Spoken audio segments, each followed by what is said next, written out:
সবাইকে আবার একবার ওয়েলকাম। চলে এলাম আরও একটি নতুন ভিডিও নিয়ে। এখন আমরা করব ক্লাস 9-এর কোর্সে দেখি 10.1-এর 20 দাগের অঙ্কটি। দেখো কি বলছে। রবিন কাকু 3,000 টাকার চাল কিনলেন। কত টাকা চাল কিনলেন? 3,000 টাকার চাল কিনলেন। সেই 3,000 টাকার চালের 1/3 অংশ 20% ক্ষতিতে এবং 2/5 অংশ 25% লাভে তিনি বিক্রি করলেন। মানে কি হচ্ছে? 1/3 অংশ 20% ক্ষতিতে বিক্রয় করছেন এবং 2/5 অংশ 25% লাভে বিক্রয় করছেন। ওকে, শতকরা কত লাভে তিনি বাকি অংশ বিক্রয় করলে মোটের উপর 10% লাভ হবে? মানে যে দুটো অংশ তিনি বিক্রয় করে দিয়েছেন তারপরে যেটুকু অংশ পড়ে আছে সেইটা শতকরা কত পার্সেন্ট লাভে বিক্রি করলে মোট টোটালের উপর তার 10% লাভ হবে, সেটা আমাদেরকে বের করতে হবে। আগে আমরা বের করব কত কত অংশ বিক্রয় করে দিয়েছে। দেখো, 3,000 টাকার 1/3 অংশ, 3,000 টাকার 1/3 অংশ মানে কত? না 1,000 টাকা। 3 ভাগের 1 ভাগ, 3,000কে 3 ভাগ করলে 1,000 টাকা, তাহলে 1,000 টাকার চাল। এই 1,000 টাকার চাল তিনি 20% ক্ষতিতে বিক্রয় করেছেন। তাহলে 20% ক্ষতিতে ওই 1,000 টাকা চালের বিক্রয় মূল্য কত হবে? না 1,000 গুণিতক 1 মাইনাস ক্ষতির পরিমাণ বাই 100। তাহলে ক্ষতির পরিমাণ 20%, তাহলে 20/100। তাহলে 1 মাইনাস 20/100 মানে কত হবে? 100 থেকে 20 বাদ চলে গেলে 80/100।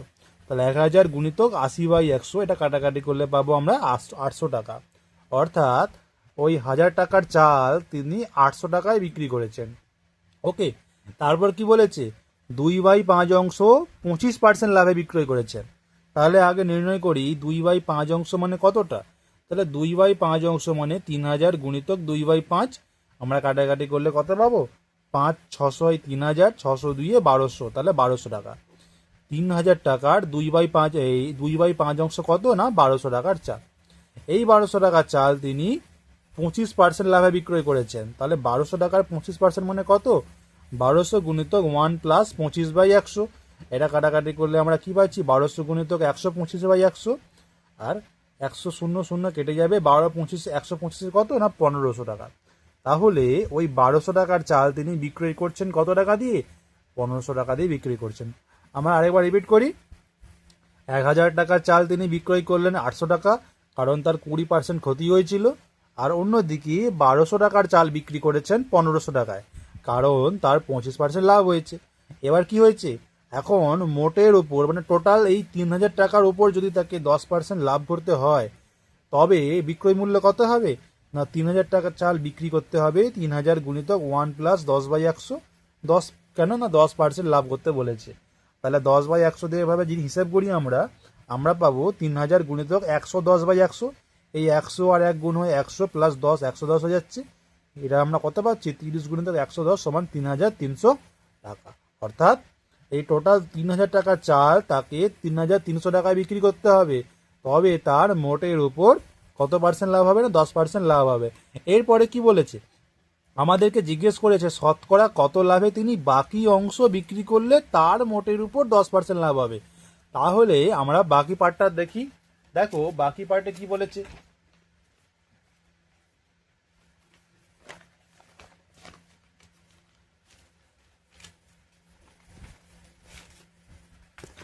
অবশিষ্ট চালের ক্রয় মূল্য কত? দেখো বাকি পার্টটা কোথা থেকে পাবো?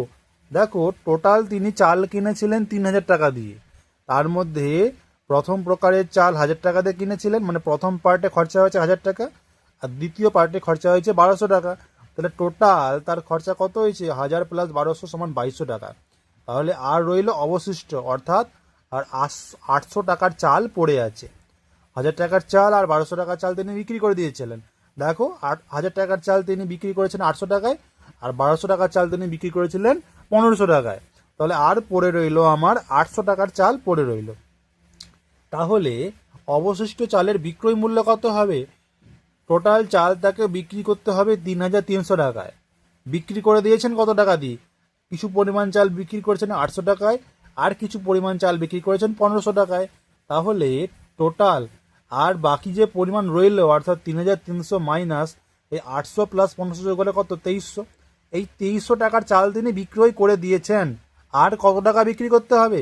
না 3,300 মাইনাস 2,300 মানে আর 1,000 টাকা।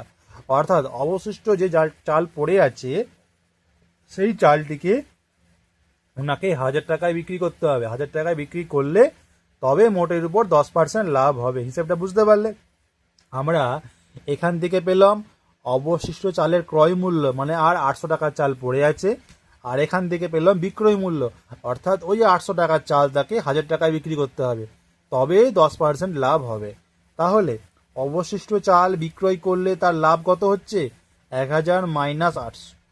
1000 থেকে 800 টাকা বিয়োগ করলে কত পাবো? 200 টাকা। তাহলে অবশিষ্ট চাল মানে ওই 800 টাকার চাল তাকে 1000 টাকায় বিক্রি করলে তাও 200 টাকা লাভ হবে।